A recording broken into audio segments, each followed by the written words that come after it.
పుట్టాడు చూడడానికి రా అంటూ మైనర్ ప్రియురాలు పిలిచిందని ప్రియుడు ఆమె ఇంటికి వెళ్లాడు. ఈ క్రమంలో ఆమె తండ్రి ప్రియుడిని పట్టుకుని చితకబాదాడు. దీంతో ప్రియురాలి ఇంట్లోనే దాక్కుని డయల్ 100కు ఫోన్ చేసి పోలీసులకు ఫిర్యాదు చేశాడు. ఈ ఘటన బండ్లగూడ పోలీస్ స్టేషన్ పరిధిలో జరిగింది. अच्छा जानने में आजा भी नहीं भाई ठहरो जी जरा नको खोलो भाई अरे साहब अभी उन्होंने वीडियो ऑन करे जी देखो कई పాత బస్తీకి చెందిన అబ్దుల్ సోహెల్ కు అదే ప్రాంతానికి చెందిన ఓ మైనర్ బాలికతో పరిచయం అయింది. ఈ క్రమంలో వారి మధ్య ప్రేమ గురించి పెళ్లికి కూడా సిద్ధమయ్యారు. 3 నెలల క్రితం ఆ ప్రేమ జంట ఇంటి నుంచి పరారయ్యింది. బాలిక తండ్రి ఇచ్చిన ఫిర్యాదు మేరకు బండ్లగూడ పోలీసులు సోహెల్ పై పోక్సో చట్టం కింద కేసులు నమోదు చేసి అరెస్టు చేసి రిమాండ్ కు కూడా తరలించారు. జైలు జీవితం గడిపిన అనంతరం సోహెల్ బయలుపై ఇంటికి వచ్చాడు.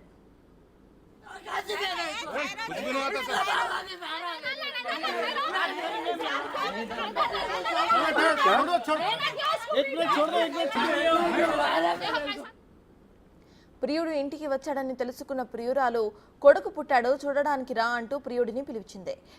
ప్రియురాలి ఇంటికి ప్రవేశించగానే సీసీ కెమెరా ద్వారా అలర్ట్ అయిన ఆమె తండ్రి అతనిపై దాడికి తెగబడ్డాడు. అతని నుంచి తప్పించుకుని అదే ఇంట్లో ఓ గదిలోకి వెళ్లి గడియ పెట్టుకున్నాడు. సెల్ఫీ వీడియోలు తీసుకుని నన్ను చంపేస్తున్నారంటూ నన్ను రక్షించండి అంటూ డయల్ 100 ద్వారా పోలీసులకు ఫిర్యాదు చేశాడు. ఘటనాస్థలికి చేరుకున్న పోలీసులు బాధిత ప్రియుడిని చికిత్స నిమిత్తం ఉస్మానియా హాస్పిటల్కి తరలించారు. మరోవైపు ఆమె తండ్రి ఓ బీఆర్ఎస్ నాయకుడని తమపై కావాలనే దొంగ కేసులు పెడుతున్నాడని సోహెల్ సోదరి ఆరోపించింది.